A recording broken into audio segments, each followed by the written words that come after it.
Nah, pada hari ini strategi pemateri yang akan dibawakan adalah strategi advokasi kebijakan publik.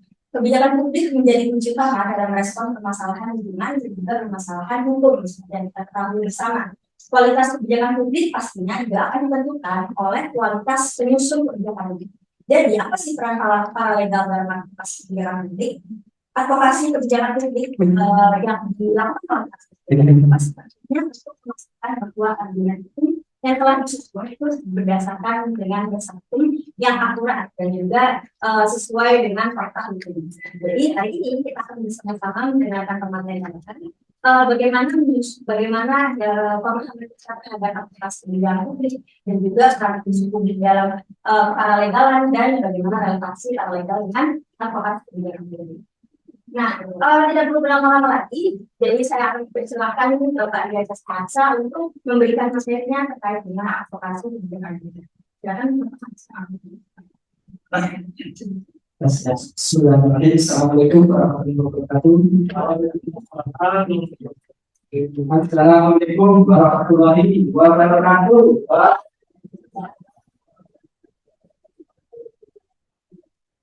Siang, salam sejahtera untuk kita semua.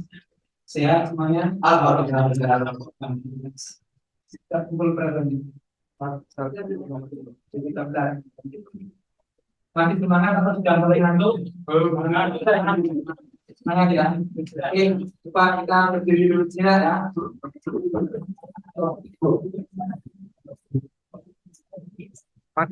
Iya.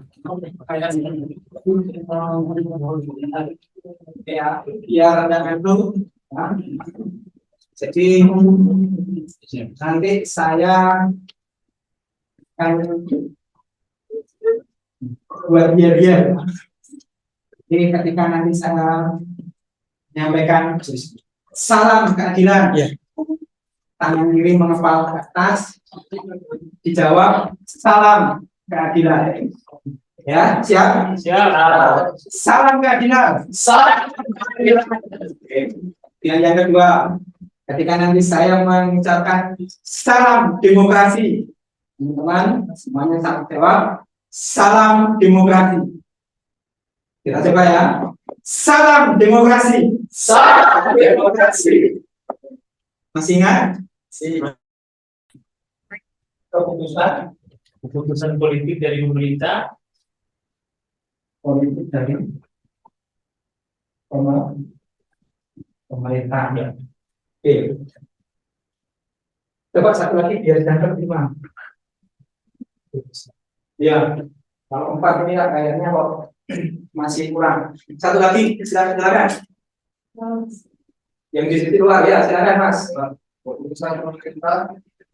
Mas, siapa? Di masalah. Oh, Mas Lukman. Ya. Apa? atau tindakan pemerintah untuk mengatasi masalah yang berjalan Untuk kepentingan. Oke. Ya. Jadi kalau bisa kita simpulkan antara pendapat Mas Adam, Mbak Elman, Mas Rahman, dan Mas Lukman ini secara redaksi kira-kira sama atau tidak?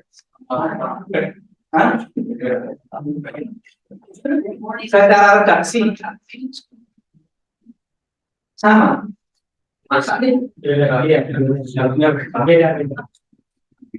Ya, ini ada yang mengatakan kebijakan, di sini ada yang mengatakan strategi, di sini ada yang keputusan, dan yang keputusan. Kalau tidak secara redaksi, sama atau beda? Beda. Jadi kalau di dalam ilmu sosial, ya, saudara-saudara sekalian, ya, ketika saudara-saudara itu belajar dari berbagai macam literatur, ya, tidak salah. Saudara itu pasti akan menemukan pendapat yang berbeda-beda. Sedangkan oleh saudara-saudara sekalian, para orang yang bisa diklasifikasikan sebagai pakar atau tokoh itu juga bisa memberikan pendapat yang berbeda. Demikian halnya saudara-saudara sekalian. Disinilah kemudian saudara-saudara ya hukum, definisi sosiologi, definisi kekerasan seksual, definisi A, B, dan sebagainya. Itu kan kayak terbang kemana-mana. Ya, apa namanya? Seakan-akan apa kita dari pendapat-pendapat itu apa sih yang bisa kita pahami? Kadang ada yang bisa menangkap dengan cepat. Tapi kalau yang tidak pernah baca buku, tidak pernah advokasi, ya, tidak pernah berdiskusi, seringkali apa yang terjadi? Tidak bisa memahami. Yang ditanya, makin tidak tahu, Pak. Makin tidak tahu, Pak. Tidak bisa jawab. Nah, ya. Jadi setelah saudara-saudara mengikuti sekolah keadilan ini, diklat paralegal ini, saudara-saudara punya kepercayaan diri. Ya, sebagai orang paralegal nantinya, ketika ditanya oleh masyarakat, ditanya oleh pihak luar, ditanya oleh praktisi, ditanya oleh akademisi, saudara-saudara punya kepercayaan diri, menjawab dengan tegas, apa itu kebijakan publik? Keputusan publik yang dibuat oleh otoritas yang nah, jelas ya? Jelas 15? Nah, jadi itu. Jadi nanti kalau ditanya minimal ditanya orang tua, ditanya saudara.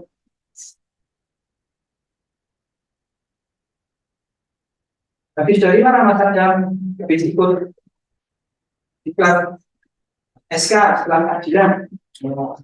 Artinya apa yang dipelajari kebijakan publik?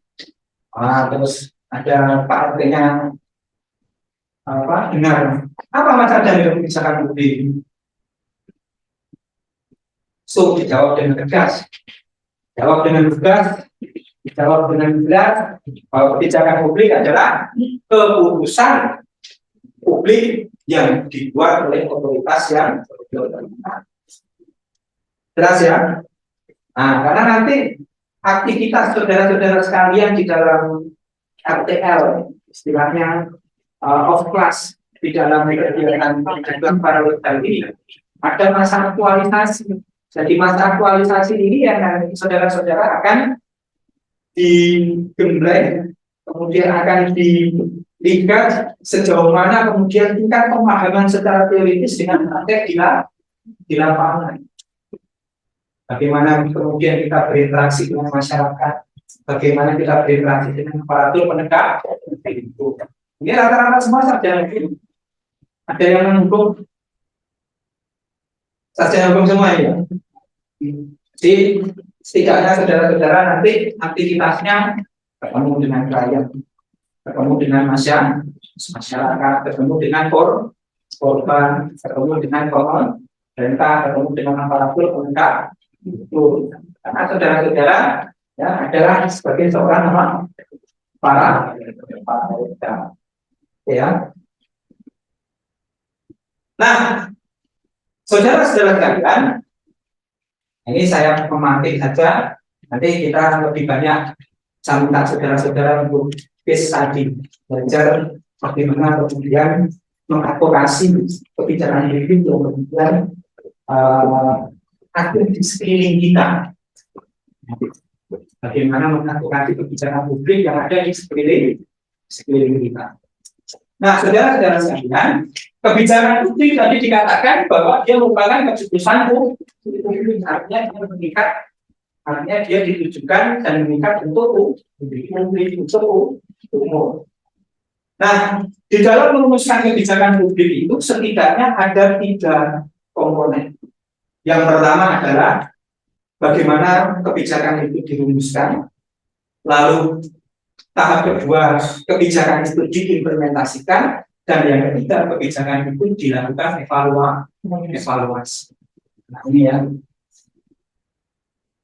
ini dirumuskan, diimplementasikan, dan dievaluasi. Nah, kenapa kemudian paralegal sekolah keadilan itu perlu untuk melakukan advokasi kebijakan publik. Sebelumnya, slide sebelumnya. Slide sebelumnya. Nah, ini. Kenapa kok perlu advokasi kebijakan publik? Karena kebijakan publik tadi adalah keputusan publik yang dibuat oleh otoritas yang Nah, ini alasannya. Karena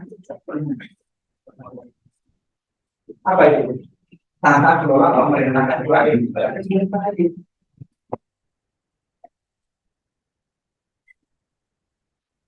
Karena kebijakan publik itu adalah keputusan yang diperuntukkan untuk publik, maka keputusan itu harus mencerminkan prinsip-prinsip pemerintahan yang baik. Nah, bagaimana pemerintahan yang baik itu? Pemerintahan yang menghadirkan keputusan-keputusan yang terbaik bagi rakyatnya. Nah, kita nanti akan bicara banyak hal.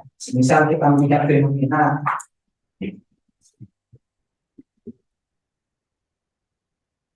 teman-teman suka makan di tenda-tenda di jalan. Ya, ini kan seringkali ada petugas satpol PP yang kerap kali melakukan penertiban. Kira-kira sikap saudara bagaimana? Tidak perlu dijawab. Nanti kita simulasikan. Atau kemudian yang kedua, misal kita melihat fenomena mengenai apa ini?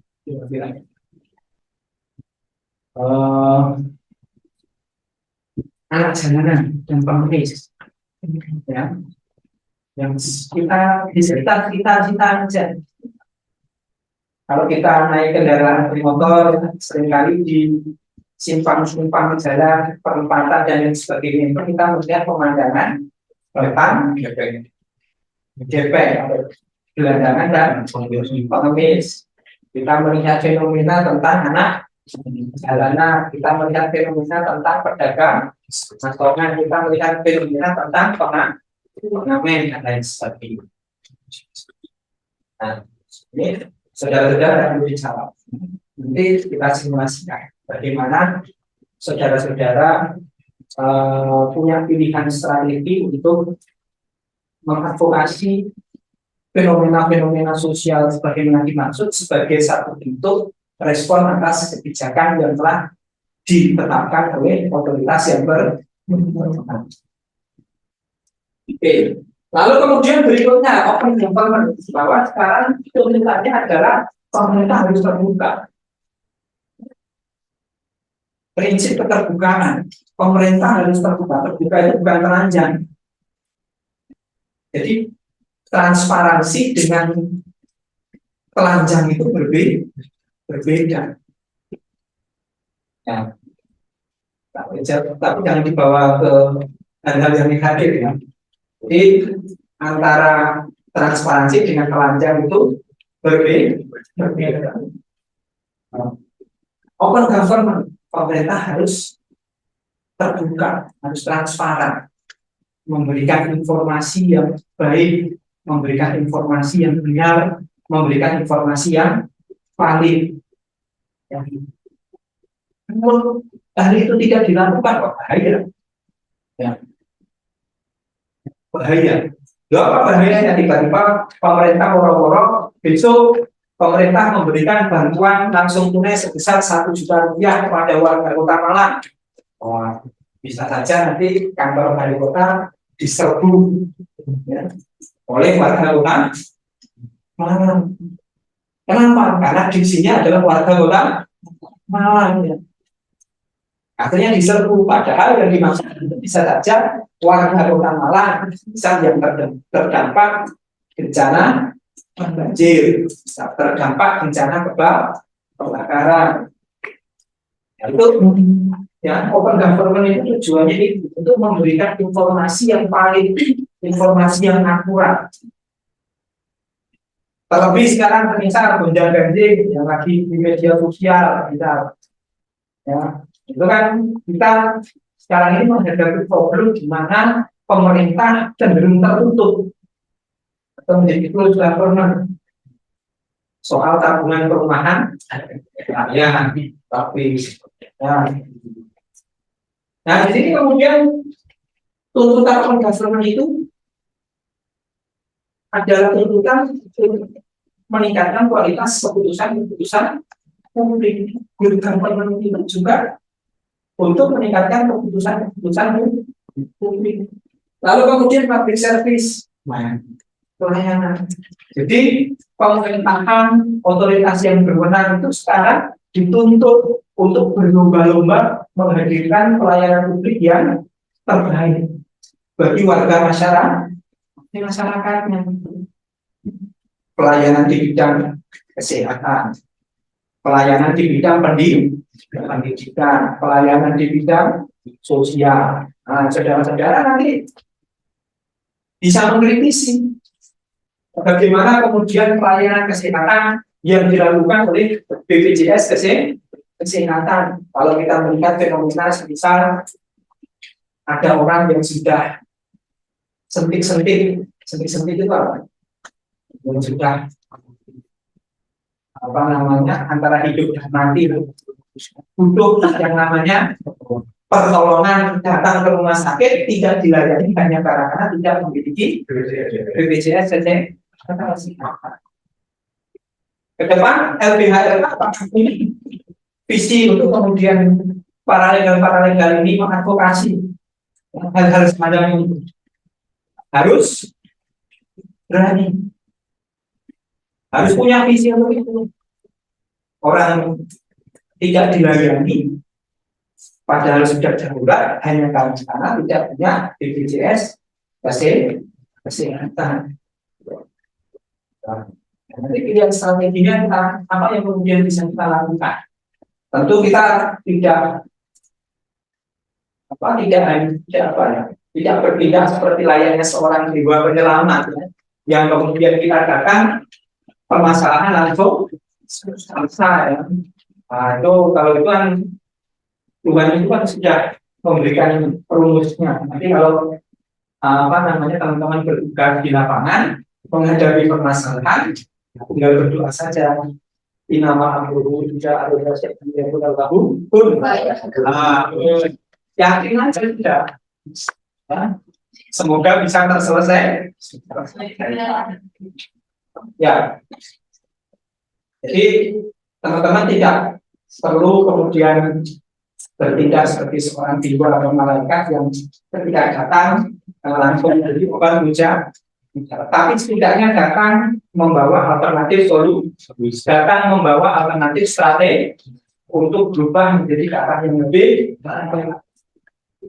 Reksa atau rule of law, ya kita negara hukum. Ada jaminan terhadap hak asasi bahwa keadilan itu merupakan cita-cita yang diperjuangkan. Yang tentu dalam keadilan itu juga melekat harkat dan martabat kemanusiaan. Di dalam prinsip negara hukum adanya jaminan penghormatan terhadap hak asasi manusia. Nah, ini mindset yang kemudian harus dimiliki. Sehingga saudara-saudara sekalian, ketika saudara-saudara sekalian pada tahun 2024 ini pada jam 13.30 hari ini, ya, saudara datang di kantor keadilan mengikuti sekolah keadilan di Paralegal. Ini merupakan ikhtiar yang sudah ditulis oleh Allah Subhanahu wa Ta'ala di dalam kitab Lauhul Mahfuz. Sehingga apa? Ketika nanti saudara-saudara berkiprah sebagai seorang paralegal, ketika saudara-saudara berkiprah sebagai seorang advokat, ya, punya mindset keadilan, punya mindset hak asasi manusia. Ibaratnya soal soal keadilan saja saya berjuang, apalagi soal perkara yang ada materinya ya. Jelas. Jadi urusan publik aja saya perjuangkan, apalagi urusan yang ada di duitnya. Ya. Nah, diperjuangkan ya, jangan ada mas. Nah, itu. Nah, jadi ikhtiarkan itu. Ya. Suatu saat, kelak saudara-saudara, ya tentu kan di sini tidak selamanya akan menjadi para netral. Bisa saja nanti menjadi advokat-advokat yang handal, yang punya lompong-lompong, yang punya kantor-kantor. Kalau bisa diikhtiarkan dari sekarang, ketika ada keberadilan nanti punya kantor mandiri. Kalau ikut orang jangan lama ya. Jelas ya saudara-saudara sekalian. Dan kata kuncinya, urusan publik aja saya perjuangkan, masa urusan yang material harus lebih diperjuangkan. Jelas ya. Oke. Yang terakhir demokrasi rakyat. Ya. Jadi ya dalam konsep demokrasi negara kita ini rakyat ini adalah sebagai pemegang kedaulatan, atau dalam bahasa ekstrimnya ya kita ini bosnya. Kita ini adalah apa? Bosnya. Kita bayar pajak, kita bayar iuran, kita taat pada otoritas pemerintah. Nah, maka dari itu nggak bisa dong kemudian negara sewenang-wenang tiba-tiba mempersekusi atau menangkap atau menahan atau kemudian melakukan kekerasan tanpa adanya satu dasar hukum yang jelas. Nah, ini kemudian kita atau bisa juga dalam bentuk tindakan atau action oleh siapa?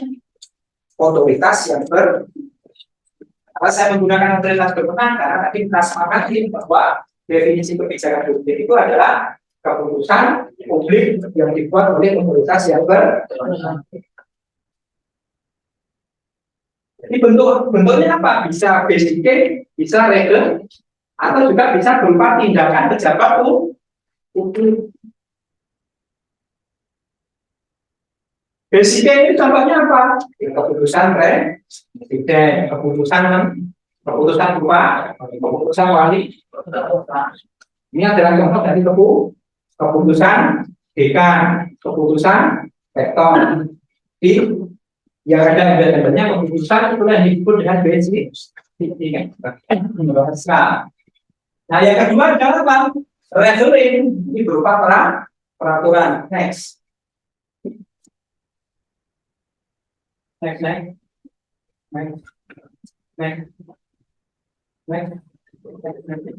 ini ya peraturan ya.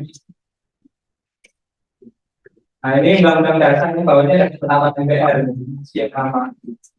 Nah, ini adalah contoh dari peraturan. Bisa dalam bentuk undang, bisa dalam bentuk peraturan bisa dalam bentuk peraturan menteri, bisa dalam bentuk peraturan daerah. Ini adalah jenisnya peraturan. Oke, sebelumnya.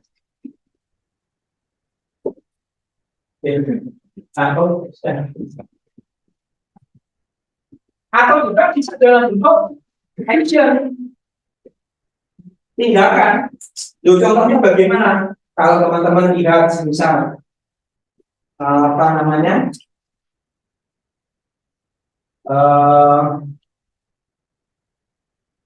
ada seorang wali kota yang marah-marah kepada masyarakat, ada wali kota yang marah-marah kepada bawahannya, itu berupa apa? Tindakannya berupa apa? Berupa tindakan. Nah, itu juga bisa dikatakan sebagai suatu kebijakan publik. berupa tindakan yang dilakukan oleh otoritas yang berwenang. Jadi, keputusan publik yang dibuat oleh otoritas yang berwenang itu secara legal formal bisa diwadahi dalam bentuk tiga hal. PCP, keputusan, regling untuk peraturan, dan tindakan. Nah, maka dari itu kemudian ruang lingkup advokasi terhadap kebijakan publik sebagaimana dimaksud, kita bisa tempuh melalui dua prosedur. Prosedur litigasi maupun prosedur non litigasi. Next. Nah, ini kalau terhadap peraturan ya kita lakukan judicial review. Ya, misal pemerintah menetapkan peraturan tentang batas usia, ya, atau misal pemerintah menetapkan peraturan bahwa semua warga Kota Malang wajib membayar zakat, ya, semua warga Malang wajib membayar.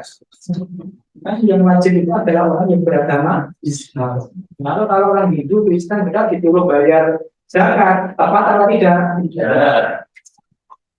Bisa saja tanpa melalui judicial review kalau keputusan itu dikeluarkan dalam peraturan. Bisa dibuka tata usaha negara kalau berupa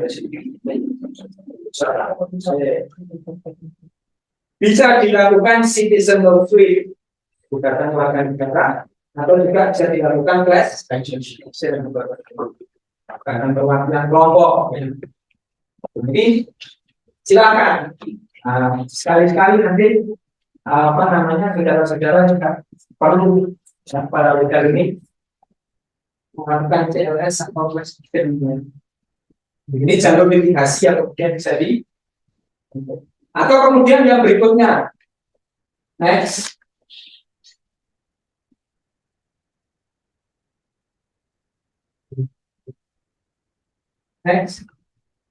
Non litigasi juga bisa.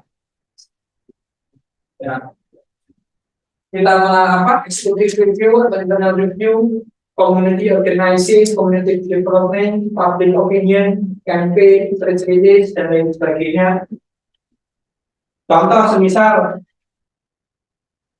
pemerintah daerah Kota Malang wajib menyediakan layanan infrastruktur bagi penyandang disabilitas. Ya, kita lihat apakah kemudian di perkantoran-perkantoran itu sudah ramah disabilitas atau belum. Ataukah kemudian di kantor-kantor, kampus-kampus itu sudah ramah disabilitas atau belum. Nah, kita komunikasikan, ya tentu kita kolaborasi dengan kelompok-kelompok penyandang disabilitas untuk memastikan bahwa perjuangan ini adalah perjuangan secara kolektif, termasuk mengkampanyekan public campaign, legal opinion, melalui media sosial, media cetak, media elektronik, dan lain sebagainya. Yang pada akhirnya apa tujuannya? Mempengaruhi mindset publik agar interest dan peduli terhadap isu yang sedang terjadi. Sehingga memberikan support dan dukungan.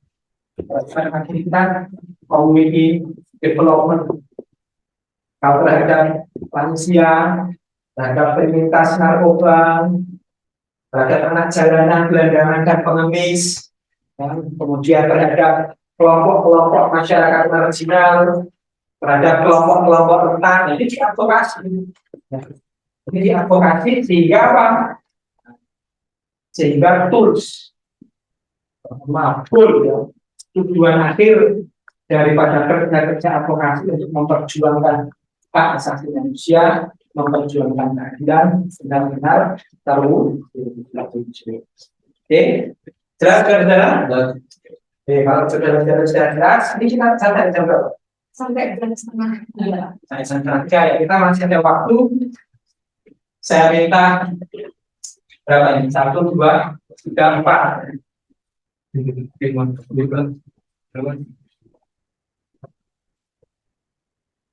Saya berikan tugas kepada saudara-saudara nanti saudara presentasi ya. Mas, minta bantuan.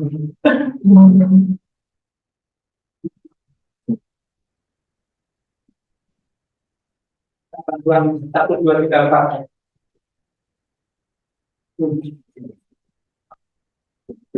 Satu, dua, tiga, empat. Ya, satu meja satu.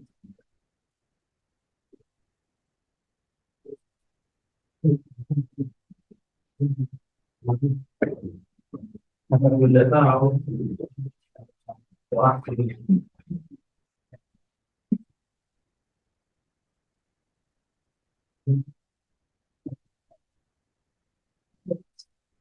Ya, silakan. Ini kan apa? Di advokasi salah satu yang kami hasilkan di sini kita ada community organisasi sama community development. Sedangkan soal anggaran sebagai keterangan kesalahan yang mengikuti sekarang dengan bisa adalah kalau otoritas sebelumnya di dalamnya bisa sebagai ilegal atau yang lain. Nah, dari di sini kita memberikan politik organisasi ini kan bagusnya kalau tidak salah ini kan seperti kenali seperti misalnya kita memberikan sesi wanita kita memfasilitasi berarti artinya kita biasanya kita memberdayaan kita diberdayakan ya kita memberdayakan kita memberikan community organizing dan community development ini ditujukan dampaknya bagi masyarakat yang terdampak atas kebijakan tersebut. Misal relokasi masyarakat tradisional, siapa yang terdampak?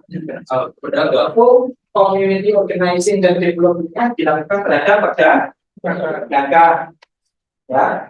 Terus kemudian semisal relokasi terhadap PKL, siapa yang terdampak? PKL. Ya berarti community organizing dan development dilakukan terhadap pedagang kaki ya, jelas ya. Jadi upaya-upaya non litigasi ini dilakukan ya, untuk memperjuangkan secara kolektif hak-hak masyarakat yang terdampak atas kebijakan waktu. Ya, jelas ya. Sudah semua? Nah, ini tugasnya kelompok. Nanti saya minta saudara-saudara ada perwakilannya bisa 1 atau 2 untuk mempresentasikan ke depan dan mendiskusikannya nanti. Nah, lahannya guide-nya next.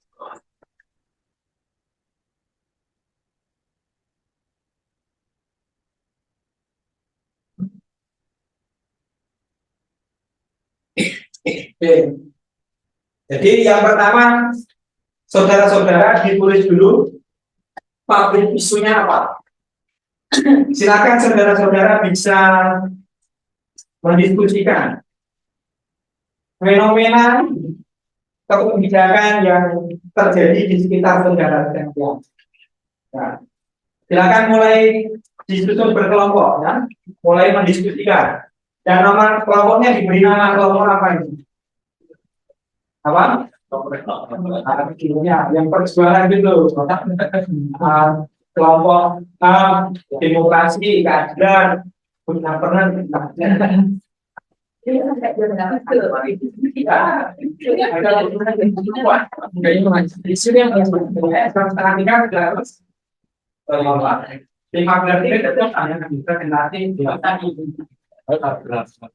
Oke, silakan yang pertama tentukan dulu isu publiknya atau publik isunya yang beredar. Silakan Anda pilih. Bisa saja di kampung Anda. Spidolnya.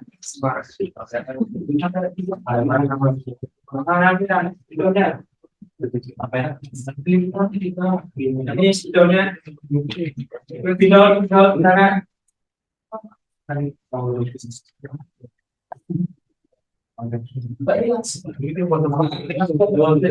Iya, ini. Saya hanya memandangkan ada oleh lalu kebijakan greennya apa? Basicnya atau regulingnya apa?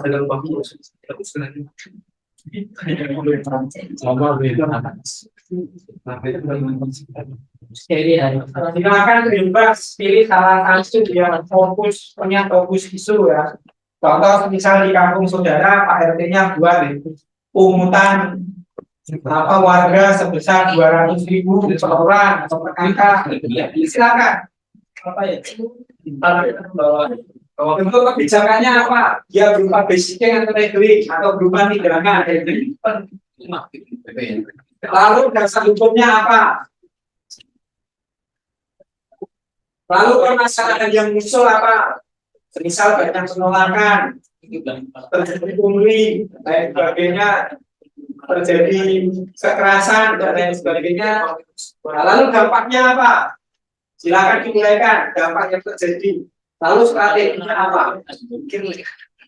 Apakah saudara-saudara akan strategi litigasi ataukah non litigasi? Kalau litigasi apa yang akan dilakukan? Kalau non litigasi apa yang akan dilakukan? Lalu kemudian evaluasi atas kebijakan ini apa? Dan tujuan daripada advokasi saudara-saudara ini goalnya apa? Nah, silakan.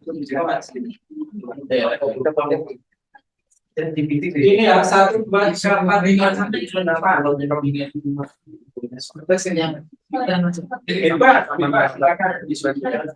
Ini kelompok demokrasi. Ini kelompok ini kelompok keadilan. Ini kelompok kedaulatan ya.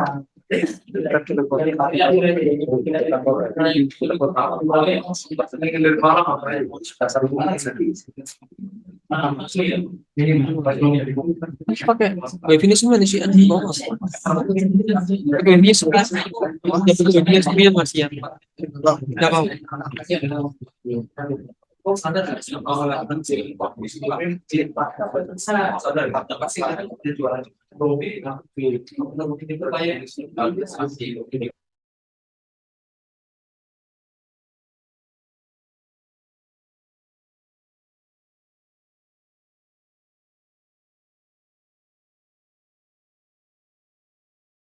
Dari itu dan ada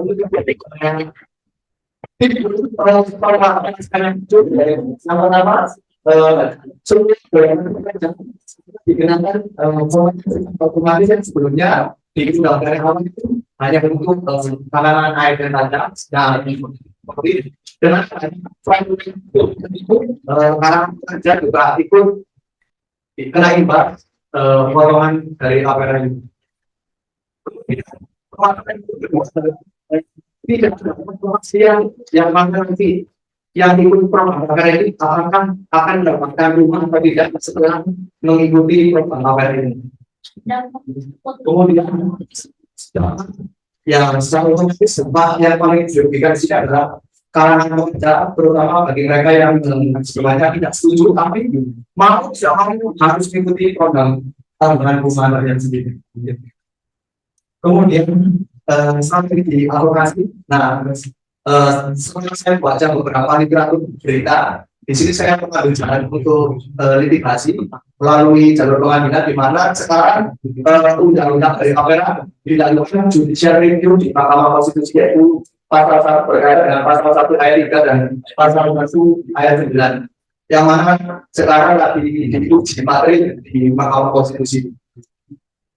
Kemudian terkait dengan evaluasi kebijakan ini harus dilakukan evaluasi kembali dengan pertimbangan dengan peserta dari APR ini, kan banyak yang tidak setuju tapi mau ikut program ini dengan adanya PP Pembangunan tahun 2020 tentang tabungan rumah rakyat, penyelenggaraan rumah rakyat.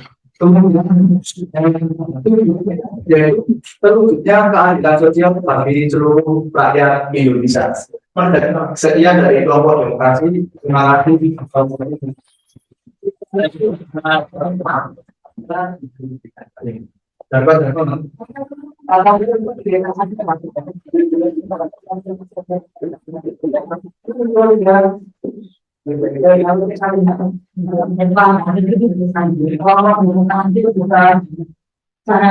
Cukup sistematis ya untuk merekonstruksi mulai dari isu organisasi sana isu itu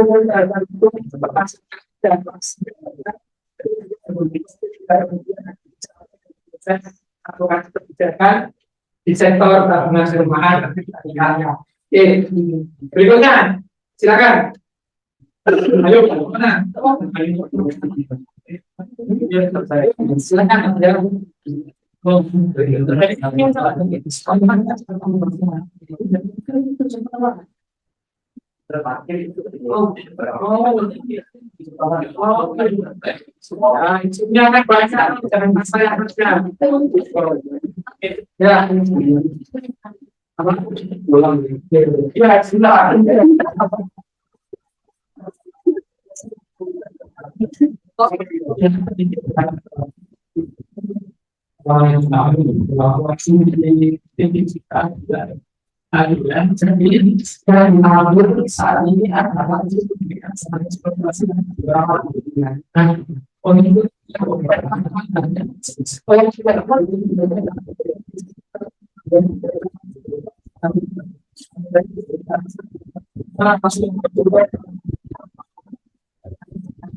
Kami mengambil yang pertama sebelum kita sudah itu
bagus ya, luar biasa ini ya. Baru belajar kita apa namanya mengidentifikasi tapi setidaknya tahapan dan langkah ini sudah bisa dibentuk secara sistematis.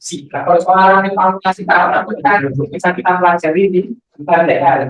Apakah ini tepat, apakah tidak tepat, ini yang perlu didahulukan, ini yang tidak perlu didahulukan, itu nanti rencana tidak lanjut. Oke, berikutnya silakan. Bapak. Ya, silakan. Ayo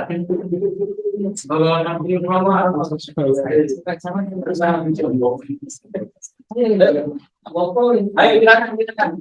Dua siapa?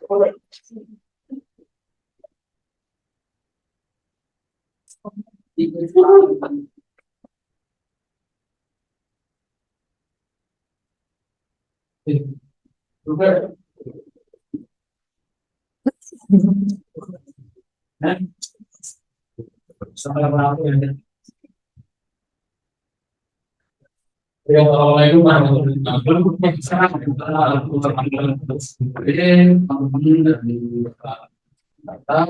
Ini kami membawa salah satu buku arsip dari yang dilakukan dari Kota Malang sih. Kebijakan revitalisasi hutan kota Malang. Jadi kita menganalisis bahwa kebijakan publik ini merupakan hal yang penting.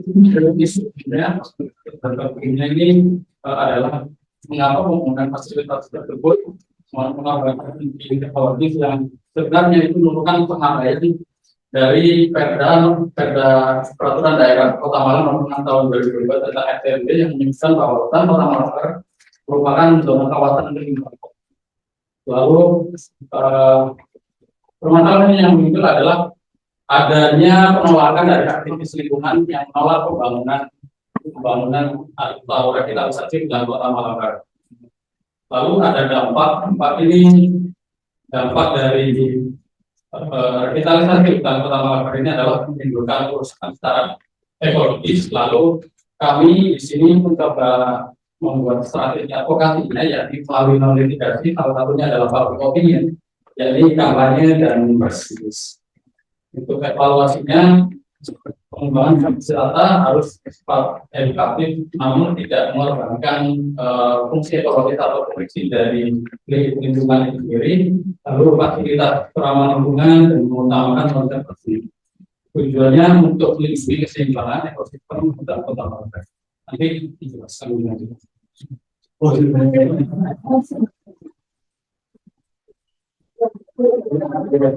Silakan kelompok terakhir. Rekan berdiri silakan teman-teman rekan berdiri. Monggo silakan. Ayo berarti silakan. Oh, ini lama.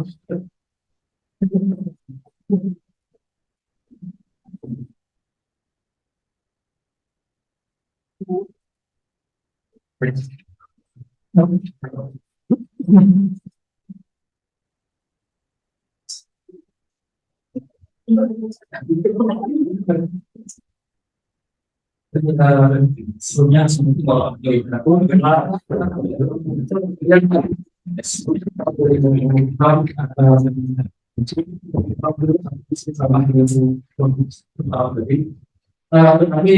beberapa sedikit perbedaan. Memang sama. Untuk kebijakan ini memang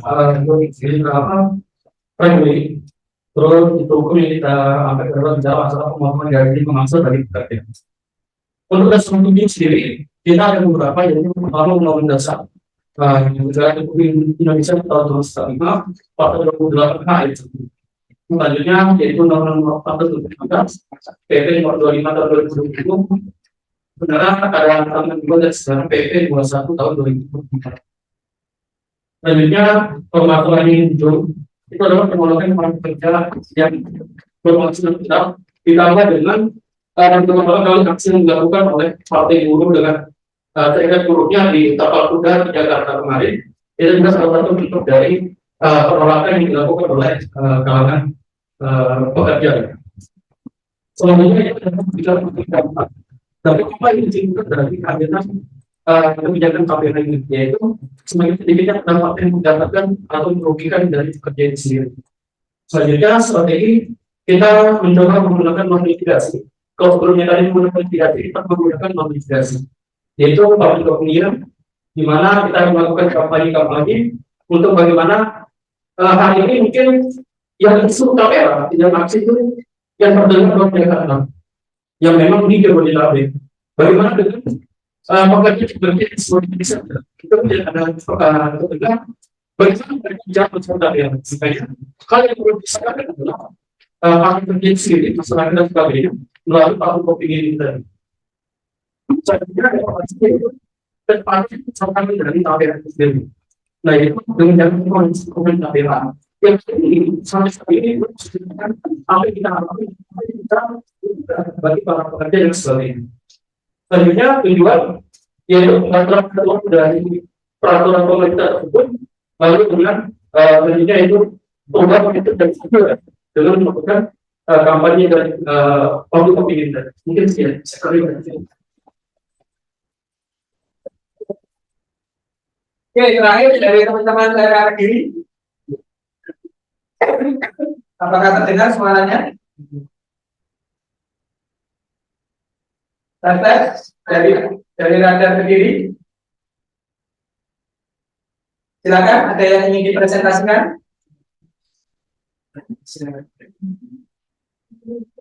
Mas Fatma Aziz,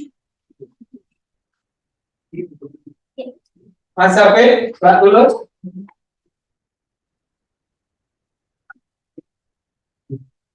Masuk ada. Tes. Ada respon? Emang ada yang kedengeran apa? Di sana nggak ngeliat.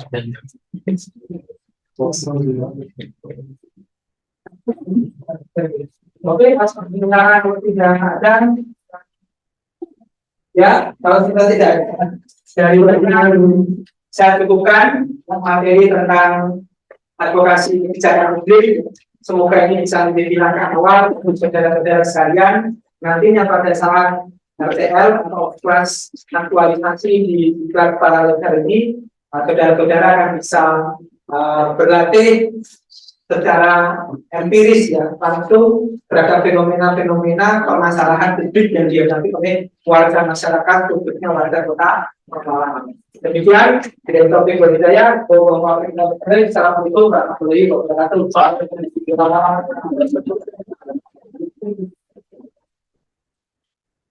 Oke, baik teman-teman, itu dia tadi dari yang sudah dibawakan oleh Pak Asra. Kemudian teman-teman saat ini masih tetap semangat ya buat materi-materi selanjutnya. Ya, semoga apa yang disampaikan tadi bermanfaat bagi teman-teman dan semoga dari teman-teman juga berhasil menyimak apa yang disampaikan oleh Pak Asra tadi dan tetap semangat juga teman-teman yang banyak dulu oleh MC. Dan terus saya teman-teman semoga makin tetap semangat dan makin bisa lebih bermanfaat dari materi saat dan sebagainya. Saya sudah disampaikan pada hari ini, Pak Subendiri, Kabupaten Kalidaya. Wassalamualaikum warahmatullahi wabarakatuh.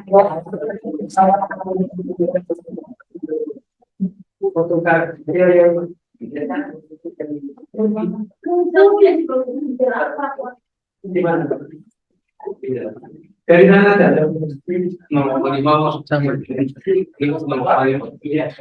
Ya, dari ya. Kenawan.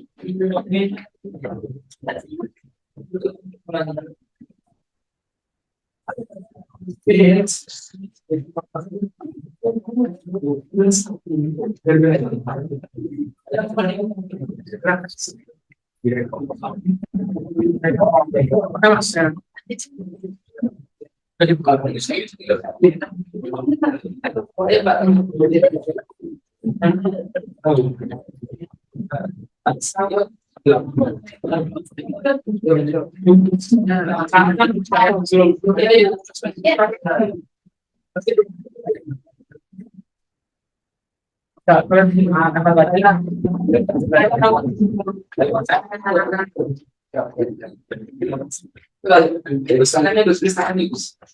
lagi mas lagi dikit lagi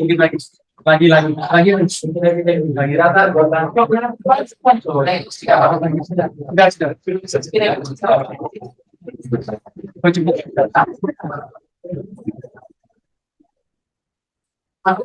ya.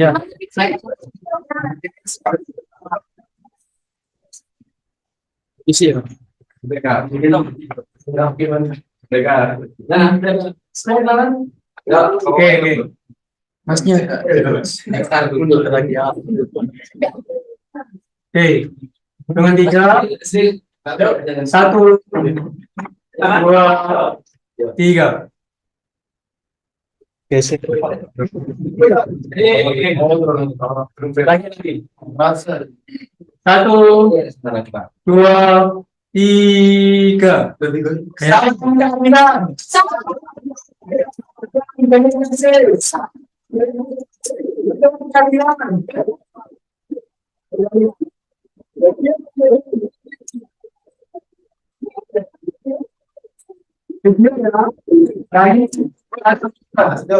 Dua, 3. Salam keadilan. Demokrasi. Keadilan. Rakyat Indonesia.